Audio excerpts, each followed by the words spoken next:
자, 안녕하세요. 이 세상에서 가장 진기하고 흥미로운 이야기가 가득한 부다로드에 오신 것을 환영합니다. 오늘 말씀드릴 이야기는 선불교와 관련된 선사상의 특징에 대해서 조금 더 말씀을 드리려고 해요. 사실 선불교가 굉장히 중요하고 오늘날에서는 지금 4차 산업시대가 도래하고, 그리고 사람들이 3만 불 이상부터는 전부 다, 국민소득 3만 불 이상부터는 지금 개인에 대한 관심들이 증대하고, 그 덕분에 우리가 2만 불 중반대부터 뭐 힐링이네 웰빙이네 뭐 이런 것들이 많이 유행을 했었어요. 그리고 이제는 드디어 이제 본격적으로 3만 불 시대가 됐고, 그리고 그거 아세요 혹시? 우리나라가 일본보다 잘 사는 거 아니야? 이런 얘기가 점점점 지금 나오고 있는데, 실질적인 소비 소득은, 그러니까 소비 여력은 우리나라가 더 크고, 지금 현재 그렇게 됐어요. 그리고 나라 이제 크기가 좀 달라서 그래요. 우리가 일본하고 자꾸 비슷하다고 생각하는데 그렇지는 않고요. 인구 따지면 2배가 훨씬 넘거든요, 일본이. 그리고 면적도 훨씬 큽니다. 그래서 그런 거고, 지금은 이제 거의 뭐 이렇게 삐까삐까하게 올라온 정도?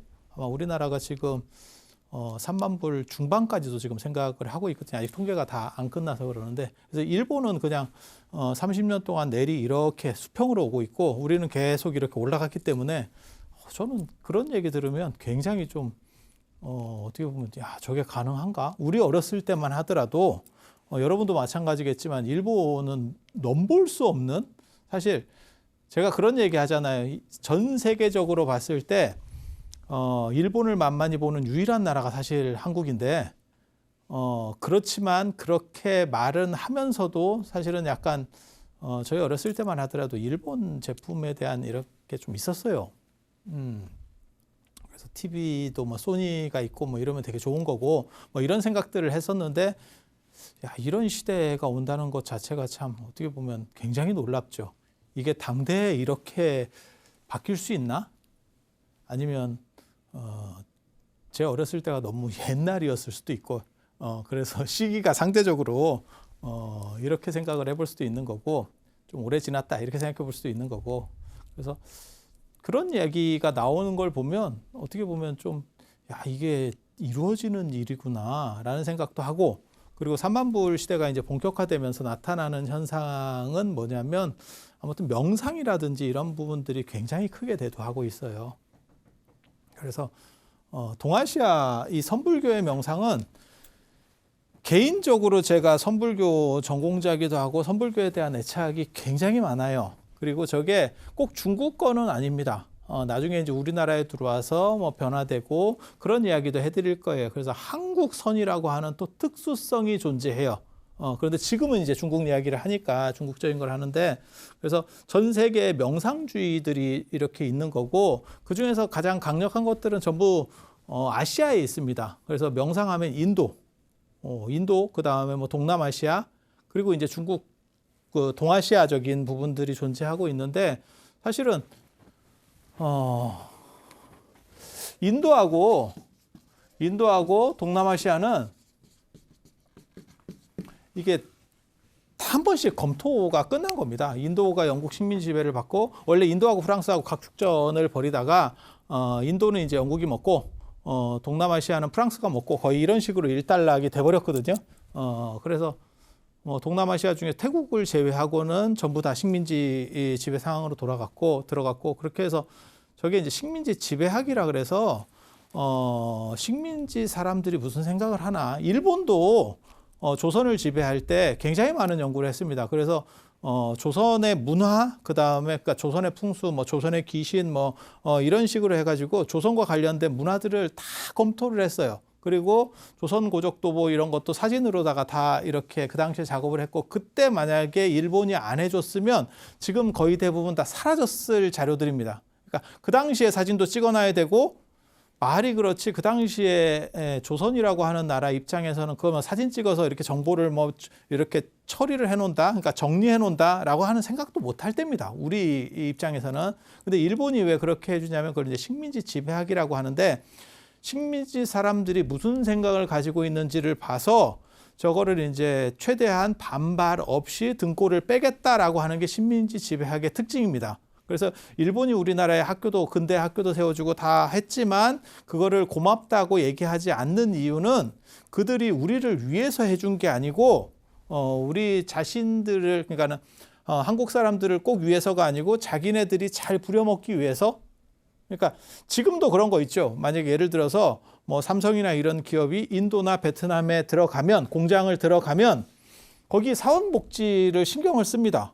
그러니까 그냥 계속 이렇게 빼먹으려고만은 못해요. 사원복지는 어느 정도 해야 안정적이고 지속적인 노동 가치들이 계속 반복적으로 생겨나는 거거든요. 만약에 그렇게 안 해줘 버리면, 그러니까는 무슨 뭐 사택이라든지 안 그러면 교육에 대한 부분들을 제대로 안 해주면 불량률이 훨씬 높고 그 다음에 이직률이 생기면서 계속 사람을 계속 가르쳐야 되는 거예요. 그러니까 자기네 국민들이 받는 것보다 더 좋은 조건들을 제시를 해줘서 사람들이 이탈하지 않게 하면, 그리고 거기에 대한 교육들을 시켜줘야죠. 그 일과 관련된 부분들을 충분히 숙지할 수 있도록 교육을 시켜주지 않으면 딴짓을 하니까. 그래서 그렇게 하는 게 복지는 복지인데 그게 과연 그 사람들을 위한 복지냐는 조금 차이가 있는 거죠. 왜냐하면 그거는 기업의 효용성을 좋게 하려는 부분도 분명히 존재하는 거거든요. 식민지 교육이라고 하는 것은 그거보다 더 심한 거죠.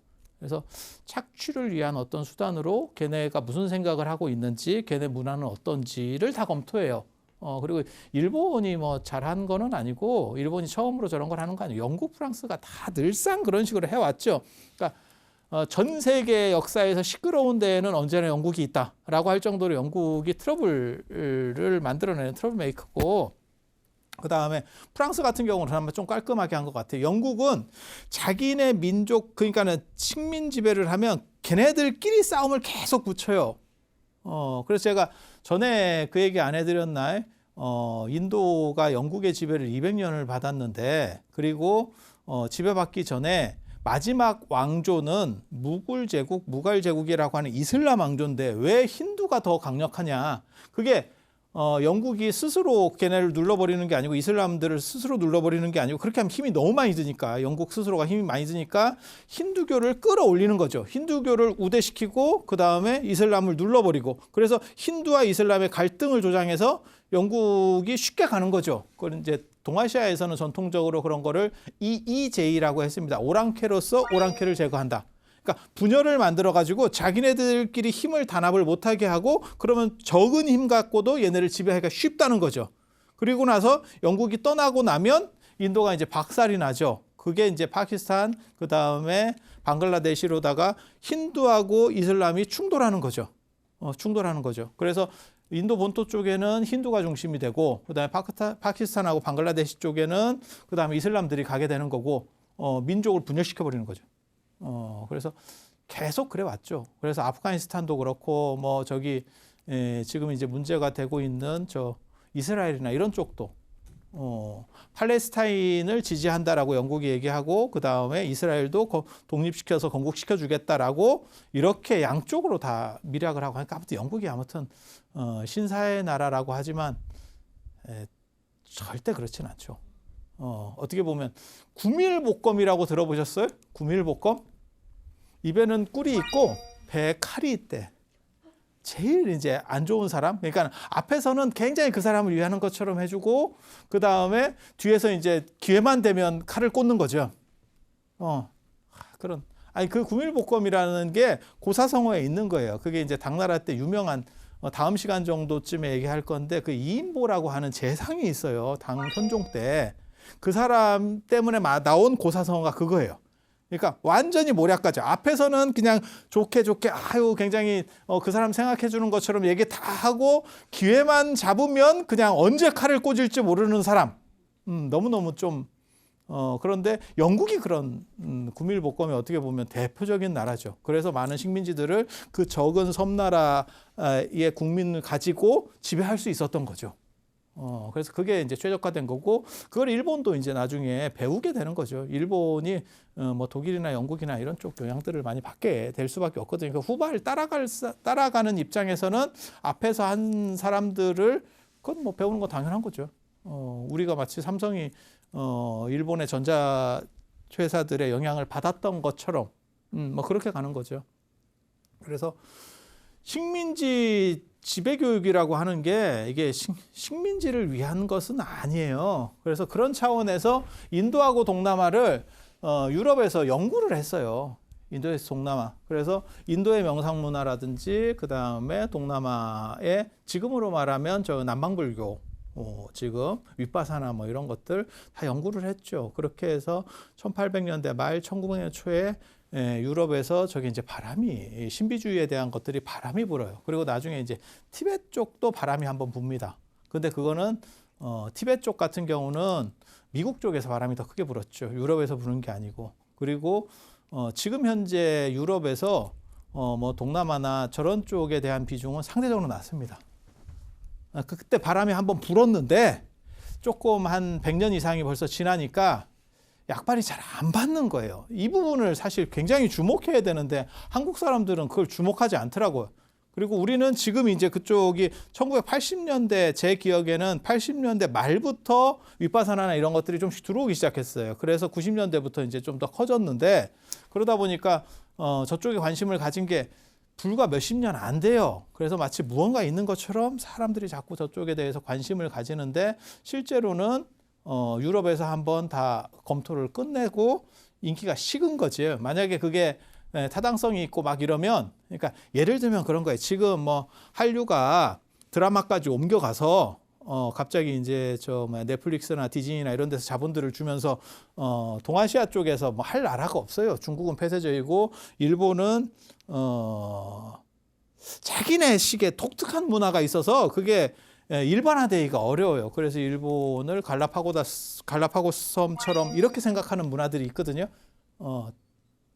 놀라운 얘기가 있잖아요. 그 일본은 아직도 팩시를 일반적으로 쓴대. 우리는 거의 없거든요. 팩시 안 써본 사람은 없잖아. 하지만 이미 다 지나간 거죠. 이미 다 지나간 거죠. 그런데 걔네는 요즘도 그런 걸 계속 써요. 그래서 굉장히 좀 특이한 나라입니다. 우리는 그냥 메일이나 아니면 카톡에 문서 첨부해서 넣는 걸로다가 거의 다 대체가 됐죠.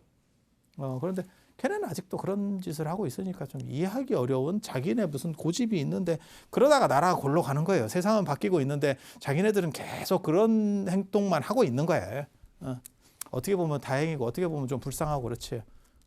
다행인 거는 우리가 뭔가 힘을 쓰는 좋은 조건이 만들어진 거고 불쌍한 거는 그래도 옆 나라인데 저렇게까지 골로 갈 게 있나. 계속 악수만 너무 두는 거 아닌가. 뭐 이런 생각도 좀 있는 거고요. 그래서 아무튼 그런 정도 생각을 하시면 되고 그래서 제대로 뭔가 문화적인 것들을 끌고 갈 수 있는 나라가 우리나라밖에 없어요. 동남아시아는 아직 그게 안 올라옵니다. 못 올라옵니다. 그리고 우리나라는 마치 신생 독립국 같은 그게 이제 문자의 단절 때문에 나타나는 현상이에요. 식민지를 겪다가 갑자기 문자를 어느 한순간부터 한자를 쓰다가 한글 전용으로 싹 바꿔버리니까 사람들이 전통과 완전히 단절됐죠.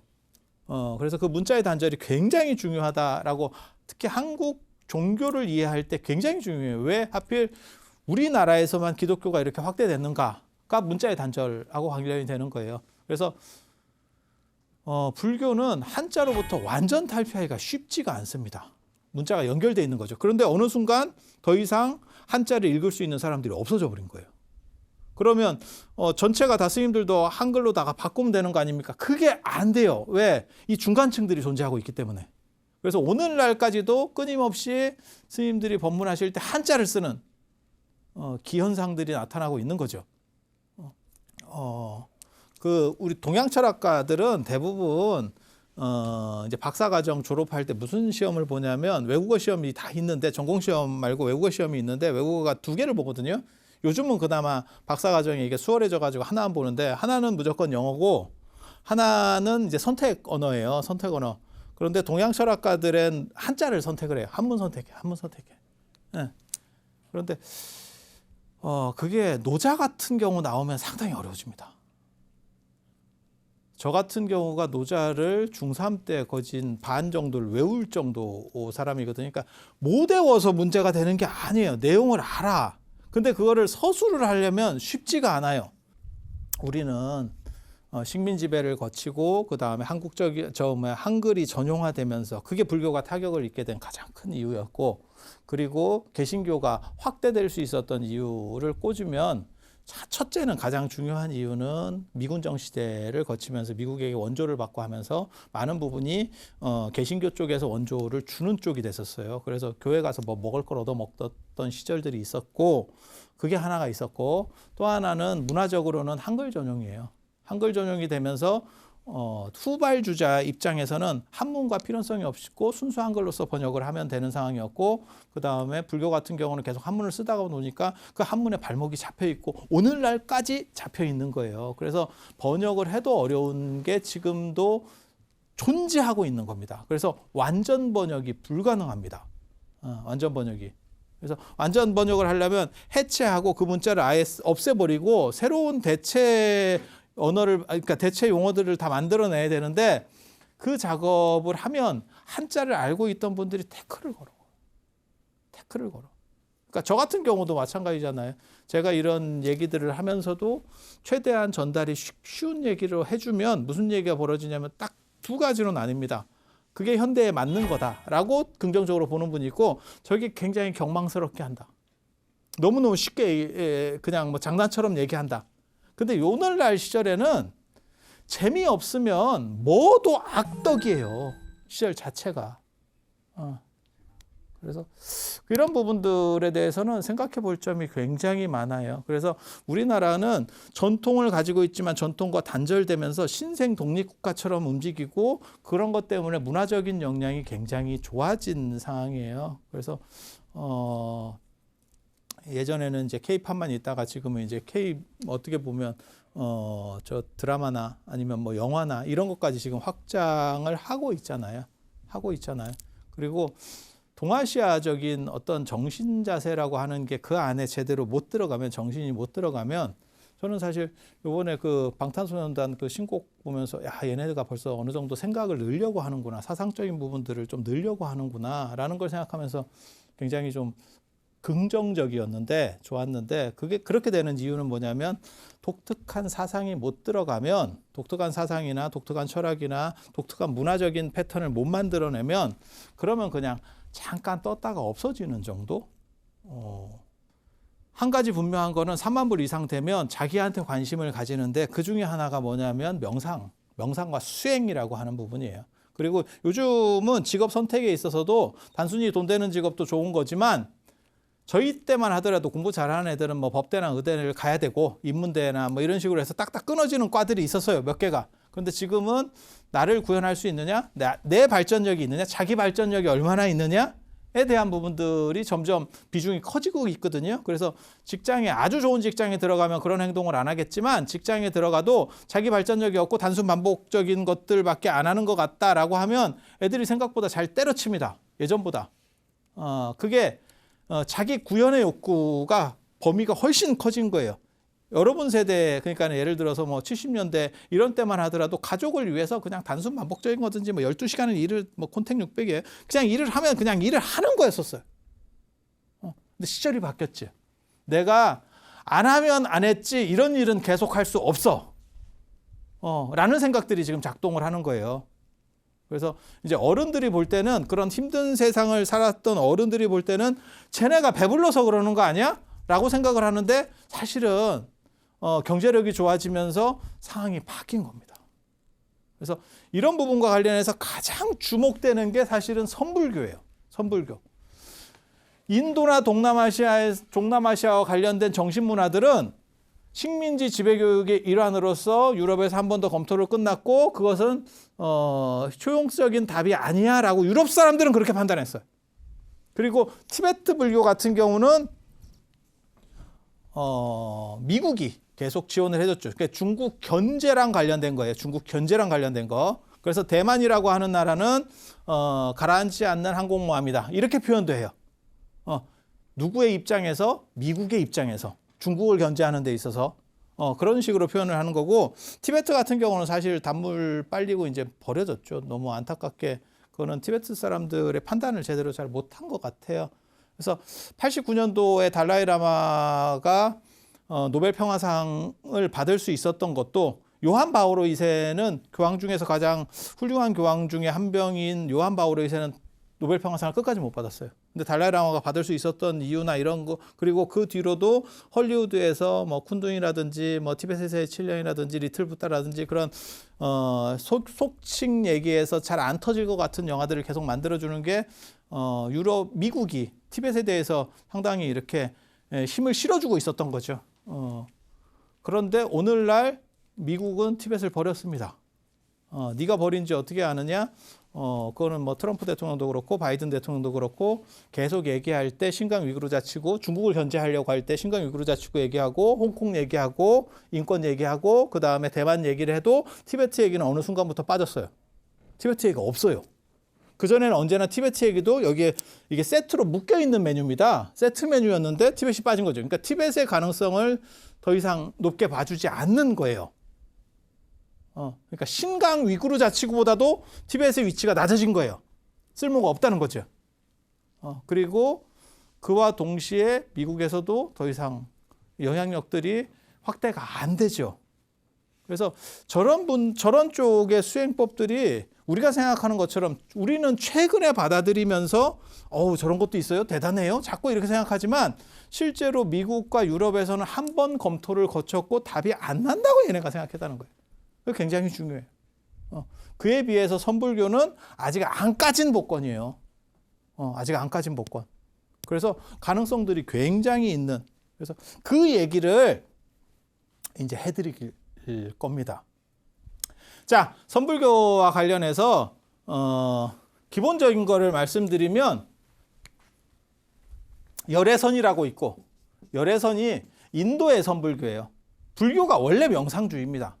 명상주의인데 그게 인도께 있고, 그 다음에 이제 조사선이라 그래서 이게 중국 선불교예요. 이걸 이제 분리시킵니다. 인도 선불교가 있고 중국 선불교가 있고, 그리고 이게 나중에 송나라 때가 되면 이제 가나선이라는 게 한 번 더 나옵니다.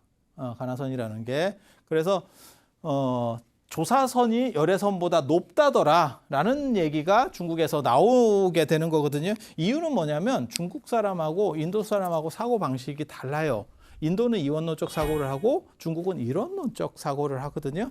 그래서 이게 굉장히 차이가 큰 겁니다. 이원론과 이원론. 이거 제가 계속 얘기했는데 이거 조금만 이해하시면 굉장히 쉬워요. 그러니까 인도 사람들은 불교적으로 얘기하면 그런 거죠. 이원론이 뭐냐면 차안과 피안. 차안과 피안. 히랍식으로 얘기하면 여기가 이 세계고 우리가 사는 세계고, 그 다음에 이쪽은 이데아의 세계. 이게 나중에 헤브라이즘 기독교하고 연결되면서 뭐가 있냐면 얘네는 여기가 천국이 되는 거고, 천국은 불교에서 말하는 천상 세계랑 다릅니다. 그거는 완벽한 세계라고 이해를 하셔야 돼요. 신이 주관하는 완벽한 세계라고 이해를 하셔야 돼요. 그리고 여기는 지금 우리가 살고 있는 이 세계죠. 이 세계, 이거는 전부 다 뭐냐면 메롱인 세계예요. 상태 안 좋은. 그리고 여기는 이상 세계죠. 완전한. 영화 매트릭스에서 네오가 깨트리려고 했던 거는 이 세계. 이건 부정성을 가지는 거예요. 이거는 부정적인 거고, 그래서 이거는 어떻게 해서든지 이렇게 없애야 되는 거고, 그 다음에 이게 긍정적인 거예요. 불교도 이 연장선상에, 인도 불교는 이 연장선상에 존재합니다. 그런데 중국 사람들은 저렇게 생각을 안 한 거예요. 저게 하나로 섞여 있는 거예요. 붙어 있는 거예요. 제가 전에도 얘기해 드렸잖아요. 마치 이원론이라고 하는 거는 두 개가 있어서 하나는 나쁜 거, 부정적인 거, 하나는 긍정적인 거. 그래서 이거는 버려야 되는 거, 이거는 얻어야 되는 거. 그리고 나는 지금 이 속에 있는 거야. 부정성 속에 있는 거예요. 그러면 이 부정성을 어떻게 해서 탈각하기 위해서 고행을 하는 방법도 있고, 고행을 해서 이걸 벗으려고 하는 방법도 있고, 명상을 해서 초월해서 넘어가려고 하는 방법도 있는 거예요. 어디로? 결국 피안으로. 차 안에서 피안으로. 이쪽에서 저쪽으로. 메롱인 세계에서 그 다음에 긍정적인 절대 세계로 넘어가는 겁니다. 그리고 이 과정이 한 방에 가는 건 아니기 때문에 무슨 일이 벌어지냐면 점차로 가는 거고, 그게 점오라고 하는 거예요. 점차적인 깨달음, 단계적인 깨달음. 그러니까 화엄경식으로 얘기하면 십신, 십주, 십행, 십회양, 십지, 등강, 묘각. 그래서 52위 이런 식으로 계위가 쫙 이렇게 나가는 거죠. 그리고 부처님께서 3대 아승기고 547생 동안에 보살도를 닦아서 부처님이 됐다. 계속 이렇게 계단 밟아 나가듯이 쭉 가는 거예요. 쭉 가는 거예요. 그것은 단계적인 거고, 그리고 저쪽이 이상세계이기 때문에 이쪽은 계속 안 좋은 거예요. 그래서 이 세계는 고해, 사바세계, 고통의 세계, 참아야 되는 세계, 인토, 고통과 그 다음에 계속 참아야 되는. 그리고 여기서 내가 그걸 견뎌내고 여기에 만족하지 않고 이것의 부정성을 보고 그러면 나는 저쪽으로 넘어가는 거죠. 기독교도 똑같아요. 청교도들 생각하시면 돼요. 미국에 처음 넘어갔었던 청교도들 보면 이 세계에서는 우리가 참고 어떻게 저렇게 하다 보면 나중에 천국 가서 보상을 받을 거야. 똑같은 비슷한 얘기예요. 그게 인도의 고행주의자도 그 생각을 하는 거예요. 내가 고행을 해서 몸을 계속 왜냐하면 내가 이 속에 존재한 이 세계는 다 부정성이기 때문에 여기 존재하는 이 자체가 거지 같은 거거든. 그러니까 이거를 핍박을 해서 고통을 줘서 내가 이 때를 벗어버리기만 하면 그러면 나는 좋은 쪽으로 간다라고 생각하는 거예요. 그게 고행주의입니다. 고행주의. 이제 수정주의는 명상하는 거는 그걸 초월적으로 정신만 빼서 움직이겠다는 거고. 그래서 불교도 마찬가지예요. 부처님께서 깨달음을 보리수 밑에서 35세 때 깨달음을 얻은 게 완전한 정각이 아니고 육체가 사라졌을 때, 열반을 얻었을 때 완전한 깨달음을 얻는다라고 해서 부처님 돌아가실 때가 불기 1년이 되는 거고, 35세 때의 깨달음을 유여열반, 아직은 깨달음을 얻었는데 그 습기 같은, 쉽게 말해서 조금 잔여적인 부분들의 처리가 덜 된 거예요. 덜 된 거야. 그런 정도고, 그 다음에 80세 때 열반에 드셨을 때가 무여열반, 완전한 깨달음을 얻었다라고 하는. 그래서 그게 다 이원론적 사고입니다. 그리고 이원론적 사고에서 내가 지금 이 세계에 있는데 명상을 통해서 정신은 이 세계에 속해 있는 거예요. 정신만. 그러면 이 세계에서는 신통이 가능한 거예요. 그게 매트릭스 상에서 네오가 각성하면서 신통 비슷하게 뭐 총알도 피하고 날아다니고 이렇게 막 건물을 뛰어다니고 하는 이유도 그런 거라고 보시면 돼요. 그래서 인도 문화에서는 신통이 긍정된다더라. 근데 동아시아 같은 경우는 어떤 일이 벌어지냐면 이론론이고, 그 이론론이라고 하는 것은 부정성과 긍정성이 이렇게 바뀌는 거죠.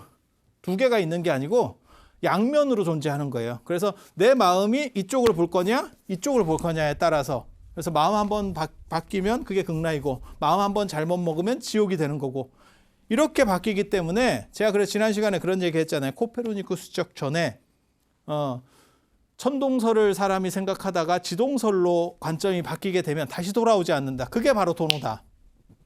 가장 확실한 도노.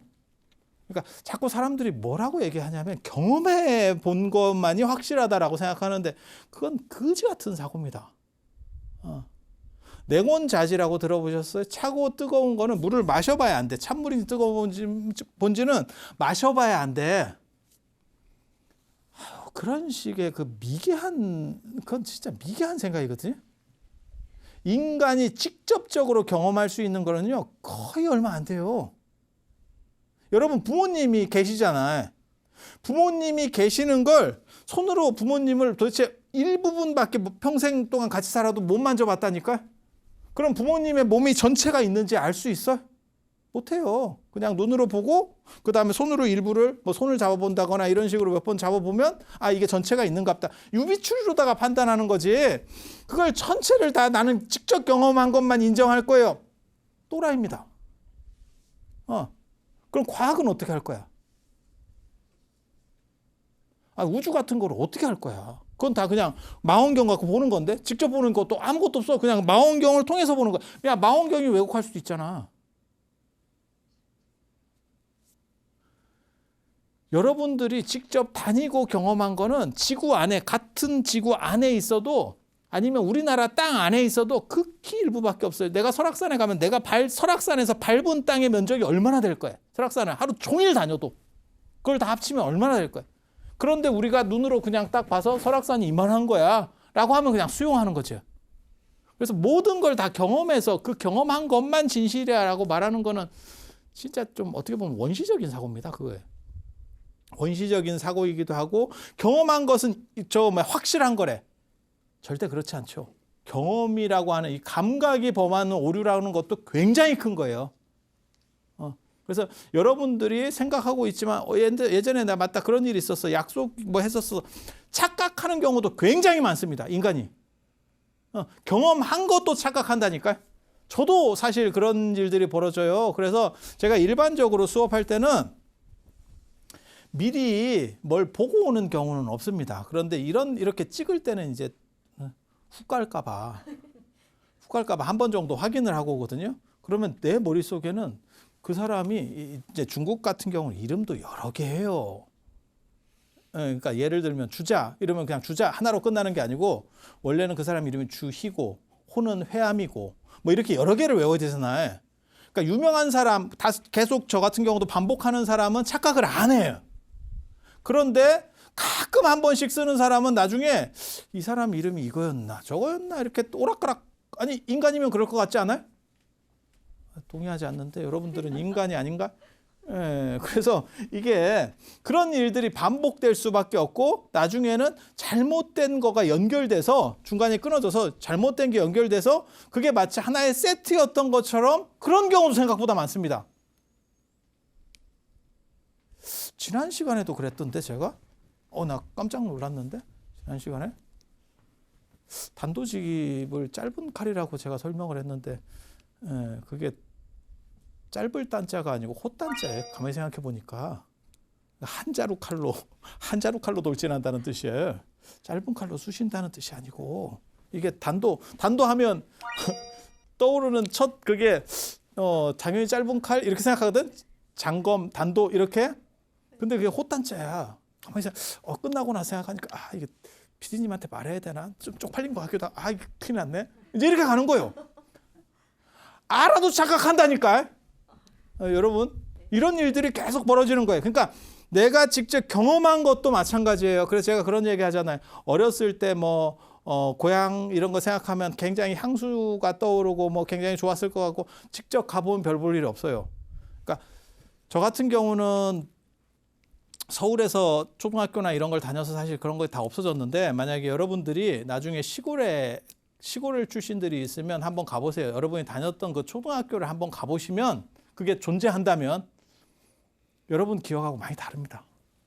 그러면 그게 문제가 있어서 그러냐? 아니에요. 얘가 왜곡시키는 거예요.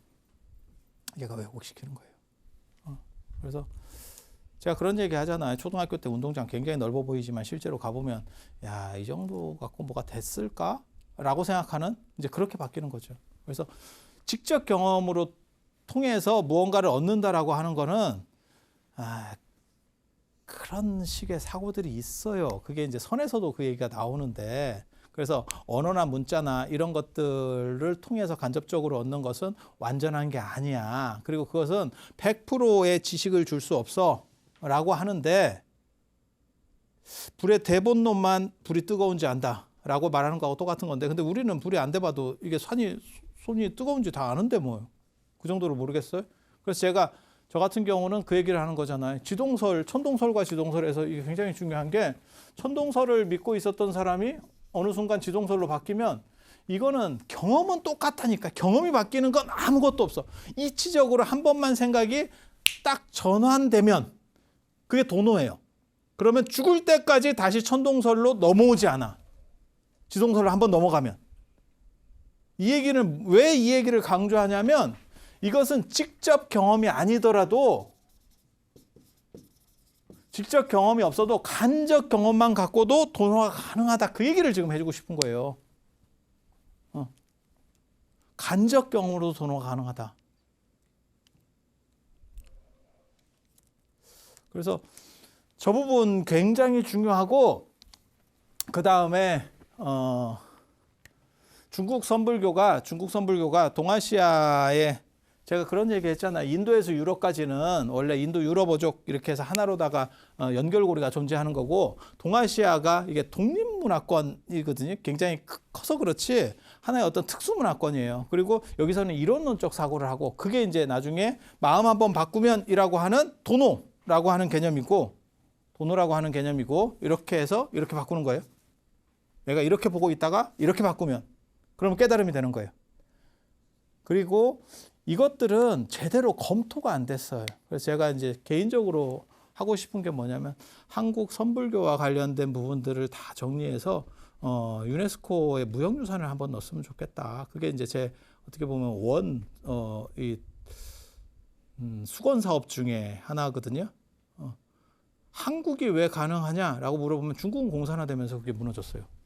단절이 돼버렸고 그 전통이 단절이 됐고 한국에서 지금 우리나라에서 하고 있는 이 선원 전통이나 이런 것들은 고려 말부터 지금까지 한 700년 정도 이상의 전통을 가지고 있는 문화예요.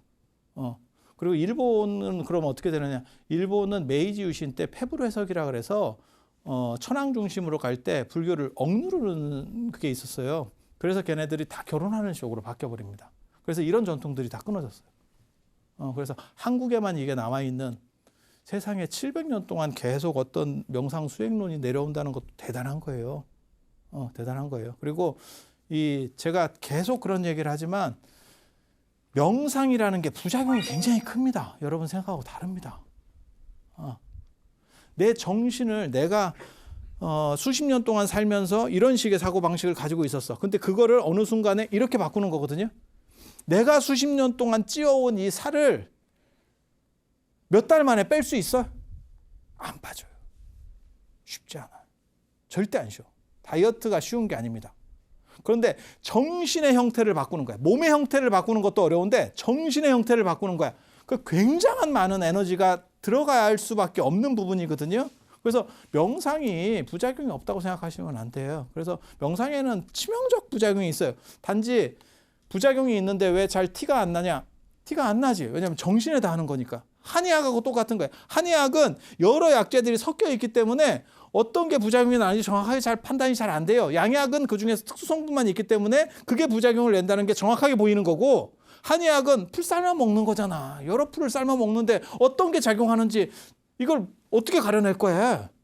그러니까 내가 예를 들어서 커피를 마셨는데 이 커피는 별로 마음에 안 들어. 그런데 그게 믹스 커피였던 거야. 그러면 설탕이 마음에 안 드는 건지 프림이 마음에 안 드는 건지 커피가 마음에 안 드는 건지 애매해지는 거죠. 근데 원두 커피를 마신 거야. 그러면 이 커피가 마음에 안 드는 거지. 그래서 눈에 띄느냐 안 띄느냐의 차이지 명상에는 치명적인 문제가 존재합니다. 그리고 그렇기 때문에 뭐가 있냐면 3상까지 완료된 거. 그러니까 검증이 끝난 거. 어느 정도 이상 오래돼서 검증이 끝난 거를 해야 돼요. 그래서 이런 전통에서 본다면 이게 한국 불교 같은 경우 굉장히 특징적이라고 볼 수 있어요. 특징적이라고. 그리고 이제 선불교의 가장 큰 특징을 저는 이 세 가지를 꼽거든요. 이 세 가지. 그게 이제 작용주의, 일상성, 감정긍정이라고 하는 거예요. 이원론적인 사고에서는 사실 저는 작용주의가 나올 수가 없습니다. 그래서 정적이에요. 그래서 명상한다 그러면 사람들이 앉아 있어야 되고 마음을 가다듬어야 되고 뭐 이렇게 하는데 작용주의는 동적입니다. 굉장히 멋있는 거예요. 동적인 거예요. 그리고 일상과 유리되지 않아요. 그래서 이론론이라는 건 그런 거예요. 두 가지가 다 섞여 있기 때문에 그런 데서 힘을 낼 수 있는 게 완벽한 명상이라고 하는 거고, 감정 긍정이라고 하는 거는 인간의 욕망에 대한 긍정이거든요. 인도적인 문화는 인도도 그렇고 다 마찬가지예요. 이런 것들을 부정하게 봅니다. 그래서 감정적인 것들을 이렇게 말키고 정자징심, 그다음에 존천일 거인욕 뭐 이러는 거예요. 그래서 내 마음을 말키고 그러한 감정이라고 하는 속된 걸로부터 벗어나고 그리고 나를 이렇게 딱 뭐라 할까 투명한 거울처럼 이렇게 만드는 그런 게 수행이다라고 생각하는 거예요. 명상이 아니야. 동아시아는 그게 섞여 있어요. 분리되어 있는 게 아니고 섞여 있어요. 그래서 물에 파도가 일어나지 않는 물이 파도가 일어나는 물보다 더 대단한 물이 아니에요. 그걸 물 자체로 봐버리면 돼요. 그래서 이 감정을 긍정하는 부분도 굉장히 중요한 거고, 이게 현대적으로 맞아요. 현대적으로. 지금 오늘날 관점에서는 이게 최강입니다. 최강. 근데 나도 답답해 죽겠어. 근데 선불교가 저걸 살리지를 못해. 저게 최강인데 저것들을 어떻게 좀 딱 이렇게 만들어서 보여주면 이건 상품으로서 너무너무 좋은 건데 뭐하고 똑같은 거냐면 아프리카에서 거의 대부분의 다이아몬드가 나오는데 중동도 그런 거지. 차라리 기름을 파서 거기다 대규모 정유시설을 해서 정제해서 휘발유를 만들어서 팔면 훨씬 단가가 많이 남는 거예요. 근데 걔네가 원유를 파는 거지. 그러니까 이게 돈이 안 돼. 우리도 마찬가지예요. 우리가 엄청나게 저걸 조금만 현대적으로 가공시키기만 하면 참 좋은 그 안에 다이아몬드가 있는데 우리가 원석밖에 없어. 그래서 사람들이 보면 에이 그게 뭐 대단하냐? 이렇게 자꾸 평가를 하는 거예요. 그리고 자기네하고 오래 있었던 거는 우리도 그렇지만 우리 걸 좀 약간 낮춰본다니까. 우리 걸 높여보는 게 아니고 에이 우리 게 뭐 대단한 게 있겠어. 자꾸 이런 생각을 하고 뭐 동남아나 인도나 동남아 인도 우리 거보다 더 대단할 게 뭐가 있어. 까놓고 얘기해서. 그렇게 대단하면 그렇게 살겠냐? 내가 늘상 얘기하는 거 있어. 그래서 여기에서의 요 부분이 작동해야 이게 사회를 계몽한다라고 하는 부분이 있어요.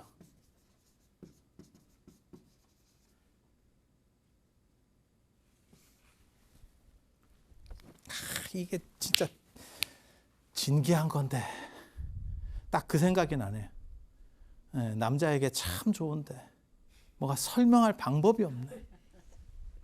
그 사람의 답답함을 느끼고 있는 거예요. 그러니까 너무너무 이게 대단한 어떻게 보면 인류의 정신 문명에 있어서 획을 긋는 생각을 해낸 게 육조혁명에서부터 시작되는 선불교 전통인데 그거를 잘 못 알려준다라고 하는 게 너무너무 안타까운 거예요. 그래서 제가 그걸 조금만 더 알려주기 위해서 다음 시간에 한 번 더 얘기를 해드리도록 하겠습니다.